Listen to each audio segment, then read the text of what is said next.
Our next guest is outraged about Iran's regime and how it continues to take advantage of the United States, whether trying to play a role in the Syrian peace talks or expanding its influence in the wake of the nuclear deal with world powers. Joining us now, Fox News Middle East and terrorism analyst Dr. Waleed Phares. His forthcoming new book, The Lost Spring, will be published in March. We look forward to that.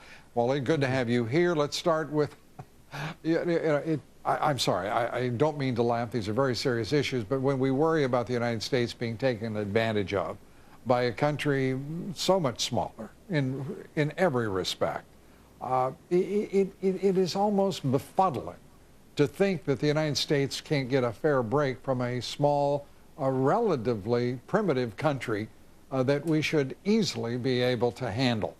What's going on? Look, it is really unfortunate that the so-called deal between the administration and the Iranian regime, of course with the backing of many powers, that deal, at the end of the day, and the Iranians are the Iranian regime that is very proud about it, they are talking about it, is to their advantage. They are saying, and I quote, "We outmaneuvered the United States. Right. We took advantage." So definitely this is not going to be a win for us at the end of the day.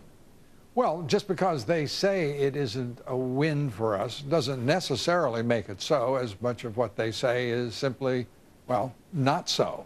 But the advantage that they may have received here, what do you see as the expression of that advantage? What is the evidence that they have outmaneuvered the Obama administration and John Kerry? It is very simple, Lou. The entire Arab world, or most of it at least, realizes that Iran, number one, is still in Syria. It's backing Syria. By the way, which opened the file of us inviting Iran to Geneva while it has its forces inside Syria, still backing Hezbollah in Lebanon, still present in Iraq, still threatening Saudi Arabia, Bahrain, northern Yemen.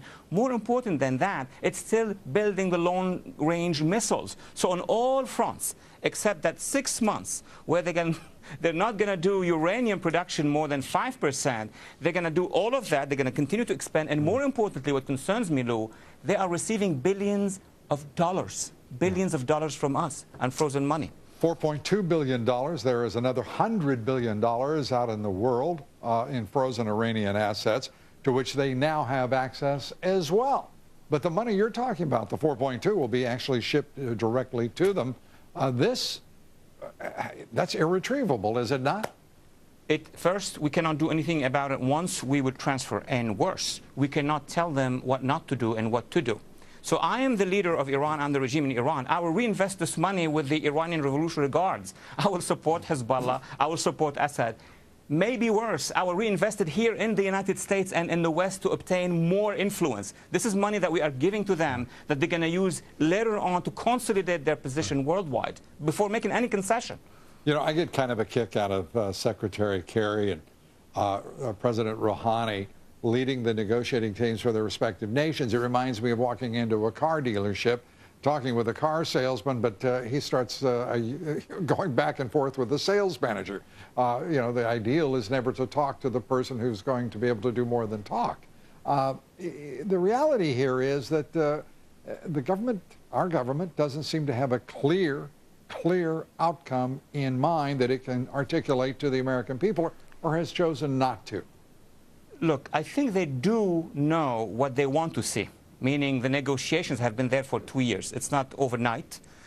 They do know that the regime have promised them few things. They're going to bring those things probably by the early summer and then break that news to the public and try to win midterm elections. I mean, we know that. The Iranian regime basically is outmaneuvering them. He's promising the administration that he's going to deliver, but on the ground he is not going to deliver. So comes midsummer, you're going to hear speeches in Washington about winning the peace, and in fact, it's not going to be a reality. Did the Obama administration somewhere along the line forget that Iranian forces directly attacked U.S. troops in Iraq, that they supported the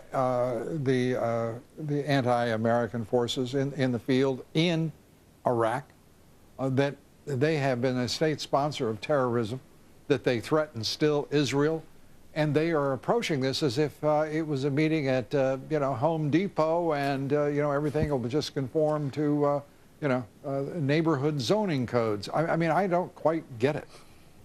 Look, I assume that our government is getting real information, real facts. Of course, everything you've mentioned, come on, our government should know that. What they're not getting is basically that the information they're getting from the analysts, from the advisors, mostly from those who negotiated and negotiate now with the Iranian regime, that all of this is going to change. This is where the problem is. They believe that the Iranian regime has done that, but it is going to change. Dr. Waleed Phares, as always, thanks for your insight, your perspective. We appreciate it. Thank you for having me. Thanks, Waleed. And a reminder to pick up my new book, Upheaval. You can get it online at bookstores everywhere. Take a minute to check us out on Twitter. Follow us at Lou Dobbs News. Go to our Facebook page. Links to everything found at loudobbs.com. And by the way, please listen to me, 3 times a day, my Lou Dobbs Financial Reports on Salem Radio Network. Lise Wheel returns with a review of her new historical novel. It's called Snapshot. The real-life inspiration for this gripping story revealed here next.